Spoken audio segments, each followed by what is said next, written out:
ditong patnubay at gabay ng magulang ang kailangan. Maaaring may masiselang tema, lengguwahe, karahasan, sexual, horror o droga na hindi angkop sa mga bata.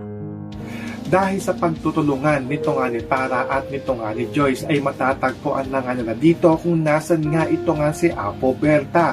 Dahil natuklasan na nga nito nga ni Para na ito nga si Apo Berta ay makakatulong nga daw ito kung paano nga daw siya makakabalik at paano nga daw niya mababawi ito nga daw kanyang katawan dito nga daw kay Para. Kaya nung natagpuan na nga ni Para at nito nga ni Joyce ito nga si Apo Berta ay gulat na gulat nga dito ito nga si Apo Berta at sinasabi nga na kaagad dito nga kay Para na siya nga daw ang sumasanib dito nga daw kay Lucy. Pero ito nga si Para ay ipapaliwanag nga niya dito nga kay Apo Berta na siya nga daw dito ang tunay na Lucy at humihingi nga ito ng tulong dito nga kay Apo Berta upang mabawi na nga daw na dito ito nga daw kanyang katawan na kinuha nito nga daw ni Para. So pakakaabangan nga natin dito kung matutulungan nga ba nito nga ni Apo Berta ito nga si Para na makabalik na nga ito sa kanyang tunay na katawan. Yan ang ating mga pakakatutukan at pakakaabangan dito nga lang sa Stolen Live.